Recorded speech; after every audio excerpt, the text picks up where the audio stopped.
sick of people at ESPN or SportsCenter who think they got their heads on their shoulders but really don't? Well, it's time for the Jimmy the K Sports Show. We are live, unedited, and giving it to you now. Here we go, boys.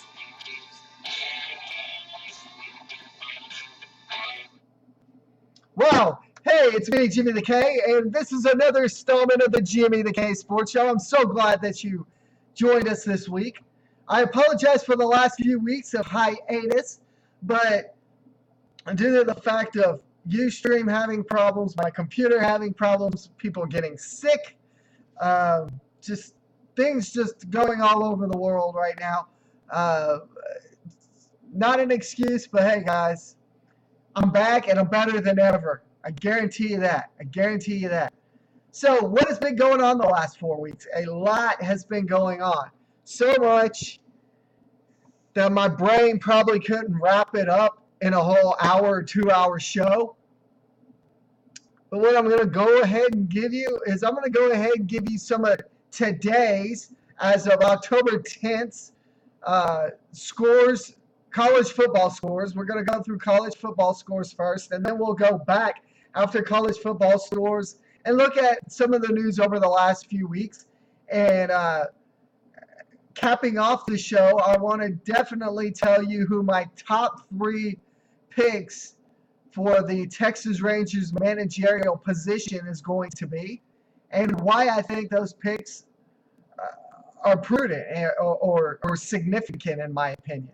So let's get on with it right now and go on over to ESPN and look at some sports scores today in college football.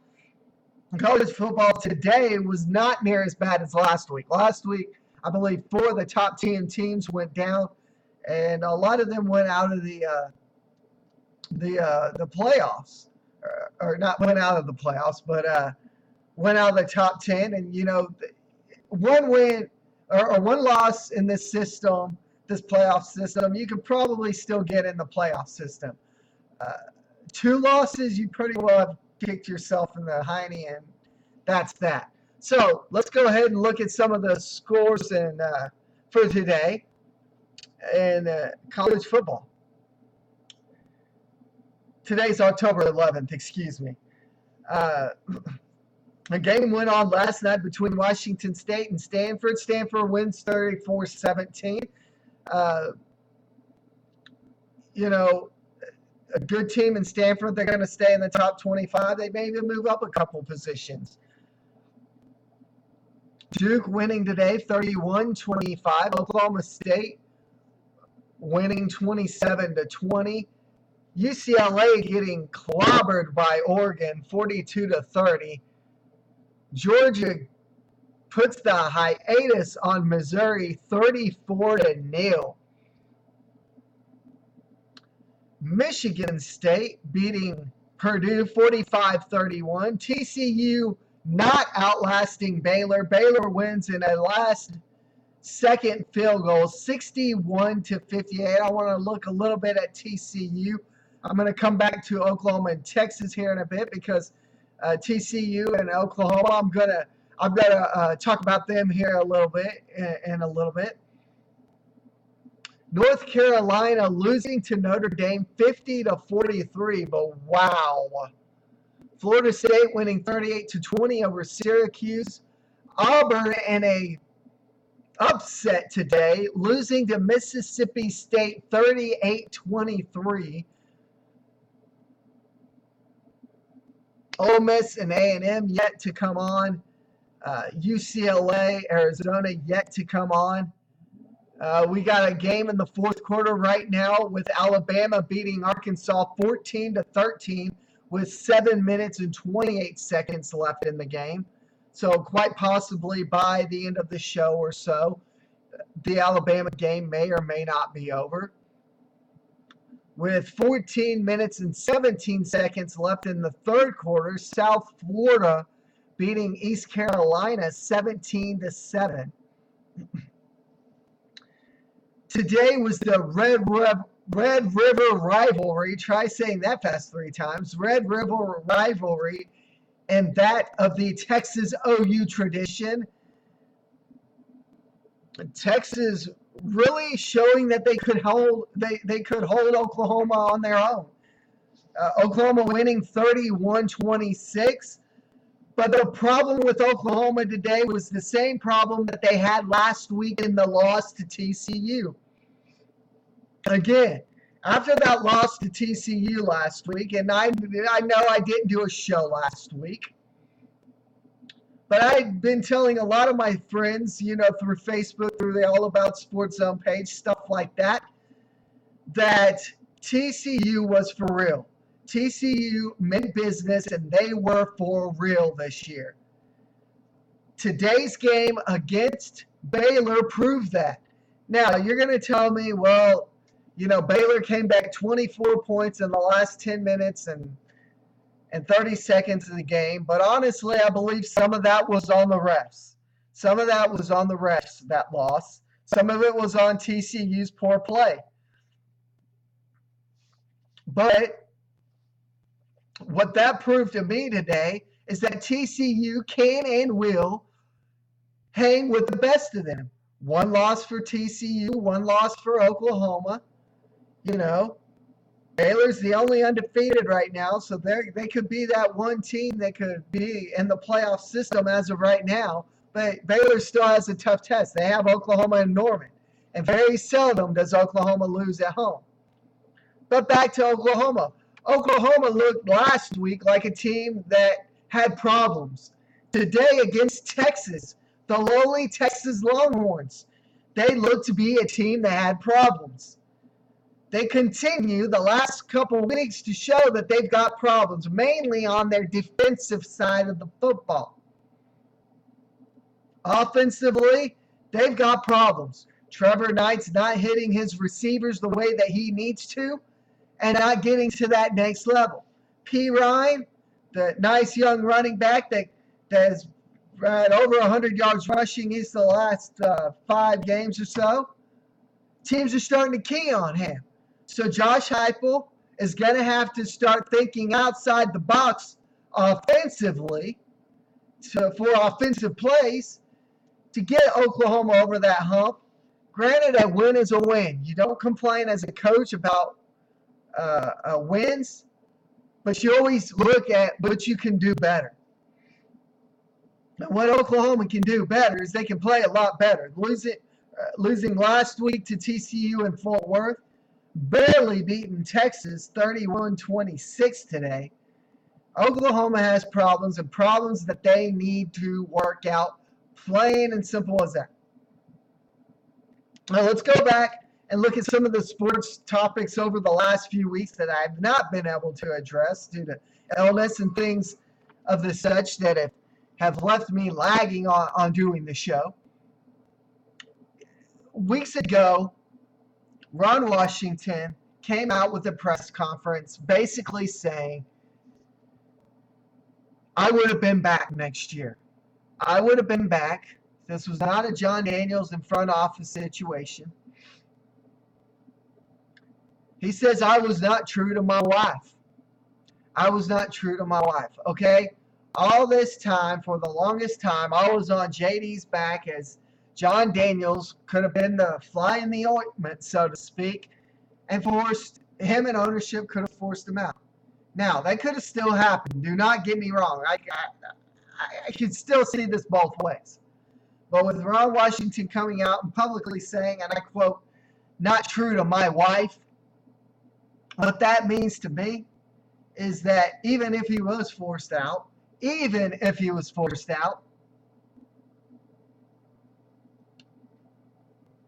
has issues at home that he needs to deal with. Family problems that he needs to deal with. All these years of being away from home, being around different women, being at a bar in a hotel, having a good beer after a game, settling down, relaxing. This kind of stuff is going to happen. It's bound to happen. So, with that being said, I've got to get off John Daniels' back, and will get off John Daniels' back due to the fact that, hey, Ron Washington has publicly said this. So, therefore, it must be true, right? Taking a look at next year's AL West. You look at next year's AL West. If you look at next year's AL West, all five of those teams healthy could very well be like the AL East teams of the past. The AL East teams of the past were so scrunched together that last week or the last 3 games or so were what determined who won the division. The AL West healthy next year, the Rangers healthy,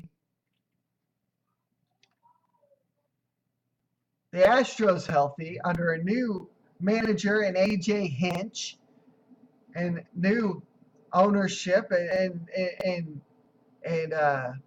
Jeff Luhnow doing what he needs to get done to increase the Astros revenue. And it was publicly stated, I believe, earlier this week, that the Astros could increase their budget by at least $20 million next year. So the Astros could add a piece or two that could get them, in the mix. A healthy AL West team will definitely look like the AL East teams of the past. I guarantee you that. For the longest time, we all knew that the Texas Rangers were looking for a manager because of Ron Washington stepping down. And there was rumors that, Michael Young could step in or even at one point I thought Michael Young would make a great manager. But we heard earlier this week that Michael Young is out of the managerial openings. Him and JD have worked out a deal in which he will be in the front office and amongst the players and able to do what basically Nolan Ryan did in the past. John Daniels is also working with Darren Oliver, a former Texas Ranger and Dallas-Fort Worth native, to also lend a listening ear to the players, much like that of Nolan Ryan did in the past. So, very well Nolan Ryan or Michael Young, Darren Oliver, they're going to be sitting in these interviews for these players, and they're going to be giving a listening ear to John Daniels, excuse me, on who to hire and who they feel is the best person to get the Texas Rangers over the hump next year.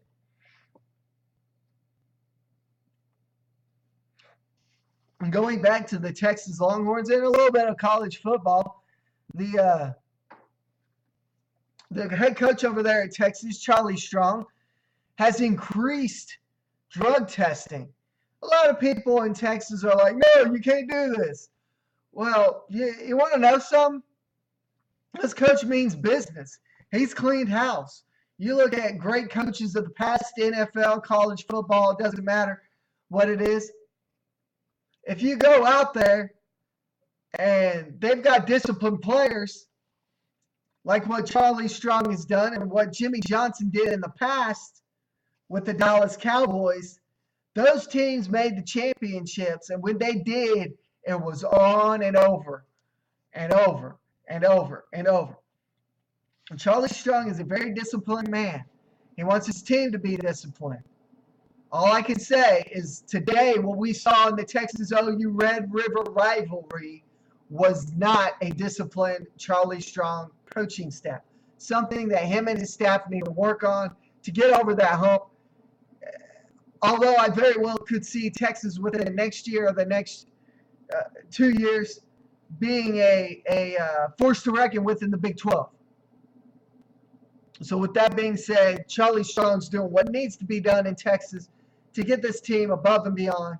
Good luck to the Texas Longhorns. I admire Charlie Strong. I'm not a Longhorns fan, being a Sooner myself. I'm a Sooner fan, but honestly, as a head coach, Charlie Strong has done all kinds of things to help this organization go above and beyond and to get them over the hump. So, going back. Now, I don't know if some of y'all heard about this or not, but Simmons over at ESPN was suspended for some remarks that he made about the NFL. This flusters me. You know, if the NFL wants to come after my show on Ustream, go right ahead. I think the NFL is full of arrogant idiots named mainly Roger Goodell, who don't know his butt from a hole in the ground. And I'm being quite honest with you.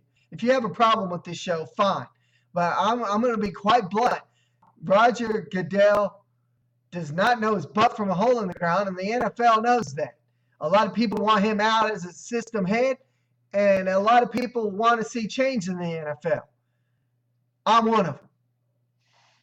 But, you know, to suspend for ESPN to suspend Simmons over remarks that he made about the NFL, and then the NFL to say, hey, we did not pressure ESPN to suspend him, that's a load of cock crap, all right? All right? That's a cock of crap, all right? Plain and simple as that. Plain and simple as that. The truth of the matter is the NFL got wind of this. Roger Goodell did not like it. And he went to the heads of ESPN and said, we want this guy suspended. We want this guy suspended. You cannot tell me that the NFL had nothing to do with the remarks and with him being suspended, because I know that that's a load of crap. Basically, what Simmons did in a podcast was called Goodell a liar. All right? He called him a liar. And he gets suspended for calling the guy a liar. Well, the NFL's nothing but lies anyway. All right? The Dallas Cowboys for the last 20 years has been America's team. You know, but how many Super Bowls have they won in the last 20 years? 3 or 4, right? I am a Dallas Cowboys fan through and through. I'm also a Denver Broncos fan. I'm an NFL fan overall. But what I do know is that the Dallas Cowboys are not America's team. They're still calling them America's team, even after the fact that they can have 3, 4, 5, 6. They could have a decade of losing records and they'd still be America's team. It's a propaganda for the Dallas Cowboys. It's the NFL saddles on it. They saddle on that horse and they ride it to the bank. All right? The Dallas Cowboys are no more of America's team than Tom Brady is to Gisele's back end. All right? All right? Plain and simple as that. You know, I'm being quite honest. I'm going to be quite frank with you right now. And, you know, if you have a problem with the show, fine. You know how to email me. You know how to Facebook me. But don't corner me in a back room someplace and gripe and complain about the way this show's going to be. Or gripe and complain about how blunt I am about this show. Or about some of the people on this show. You know, the truth of the matter is, yes, I'm going to be blunt about some situations. I'm being quite blunt about this. It's a cock or crap, all right? The NFL had everything to do with Simmons being suspended. Plain and simple as that. Plain and simple as that. You know, I'm sick and tired of the NFL not doing things that need to be done. There are certain things that need to be done in the NFL right now. Big changes need to happen. Sometimes those changes have to start from the top and roll their way to the bottom. In the NFL right now, those changes have to start at the top and roll their way down to the bottom. Roger Goodell is not the answer to the NFL And I will echo what Simmons said, and I am not afraid of the NFL. I'm not afraid of Roger Goodell. Bring it on. You know, try to suspend me. Try to blank my page on Ustream. I just dare you. I dare you, NFL. I dare you to try to blank my page or try to suspend me over calling you liars, cheats, and hypocrites, because that's exactly what you are. And that's the number one thing Roger Goodell is. I think his butt should be out of the NFL and somebody else should step in and start taking charge now.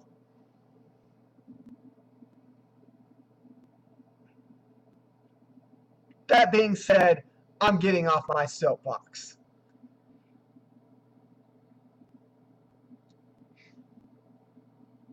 So, what are your thoughts on the NFL? I mean, I know some of you have thoughts on the NFL and think, these situations have been around for years.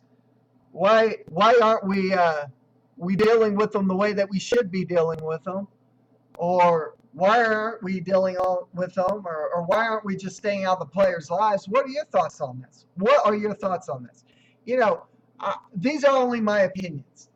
Again, these are only my opinions. You like our All About Sports Zone page on Facebook?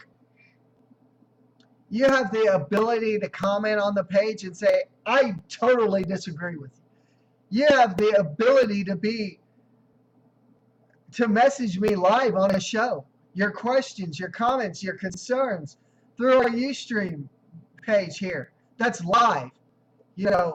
Watching it live, you have the ability to message me. Through Facebook, you have the ability to message me. If you disagree with me, fine. These are my opinions. You might agree with me. You might disagree with me. If you disagree with me, I might read your comment and be like, hey, this certain person on my Facebook page disagreed with me. This is their thoughts on it. I could agree with that thought. I could disagree with the thought. We could agree to disagree. But the truth of the matter is, these are my opinions. But I do feel like at no point can the NFL, the FCC, or whoever it be come in and try to dictate to me, Jimmy the K, your sports host, what I can and can't air on this show. All right? The truth of the matter is, there are all kinds of things going on in the sports world. I'm doing this once a week. I could literally, if I wanted to, do this 3, 4, 5, 6, 7 times a week. I could do this 8 p.m. Central Time every day. And over a year, I gained viewership. I've gained viewership in just the 6 months I've done this. So, I thank the people who have turned me to Ustream. I thank Ustream for giving me the opportunity. And I thank you, the fans, each and every day. I'm going to go over maybe one more sports story that I feel very, very strongly about right now. So I'm going to go over this sports story that I'm strong about. And then I'm going to go over who my top 3 candidates for the managerial job in the Texas Rangers organization should be. And then the show will be yours. The show will be yours until next Saturday, when I'll be back and better than ever. Back and better than ever. This is something I took up for Adrian Peterson weeks ago on the All About Sports Zone, or on the Jimmy the K Sports Show. I took up for Adrian Peterson. Now, there was a report as of yesterday. Some of y'all may have seen this, some of y'all may not have. That Adrian Peterson was arrested, or not arrested, but he admitted to smoking weed. And now,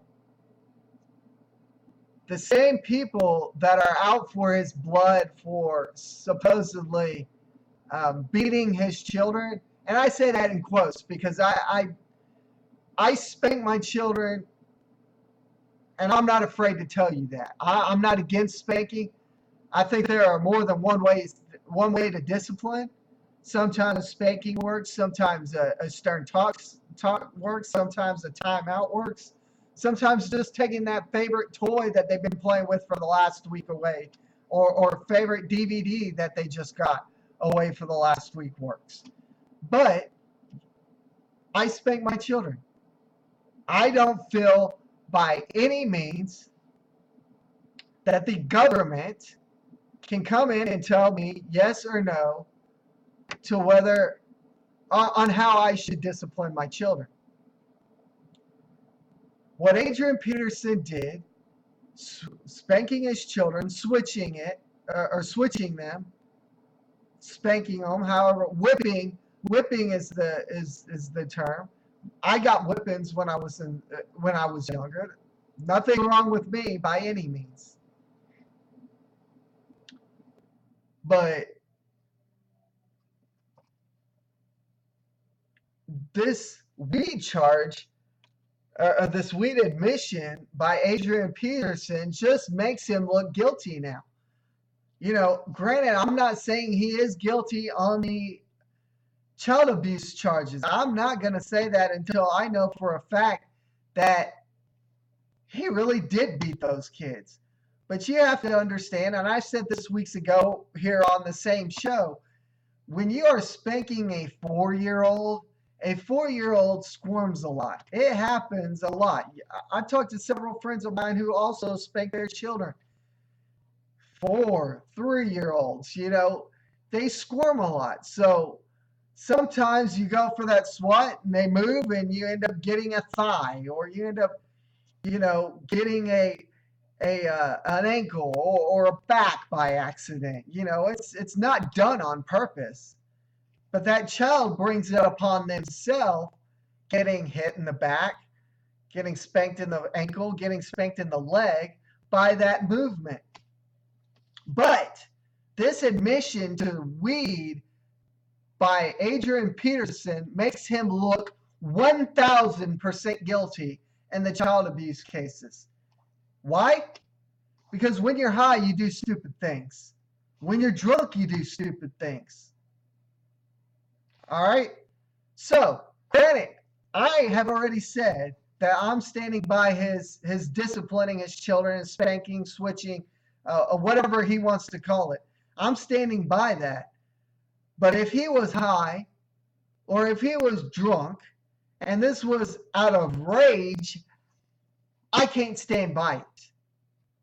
And I will back off and admit that I was wrong, the same that I did when I admitted that I was wrong when I felt like John Daniels forced Ron Washington out of the door, publicly stating that he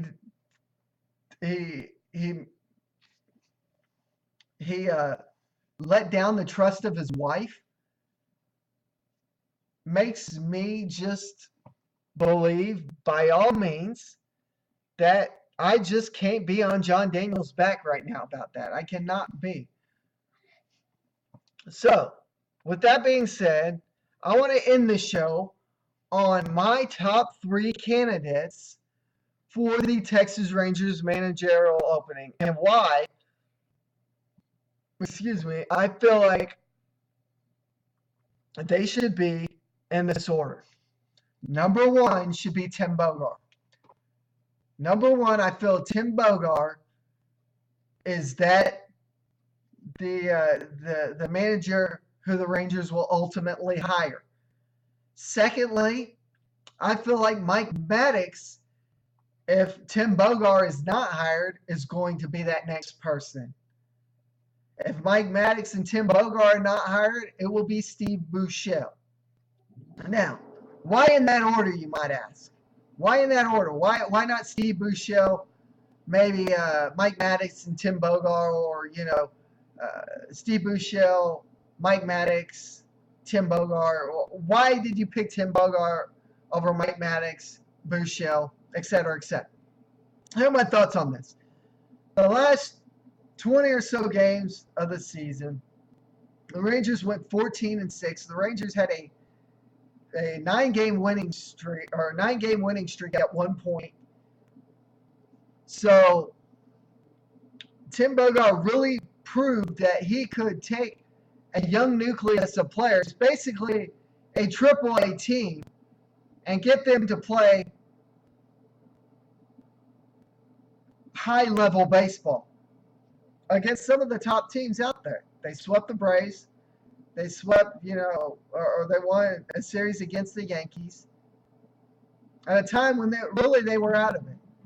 They basically knocked those teams out of their own playoff contention. So, Tim Bogart's got to be the favorite.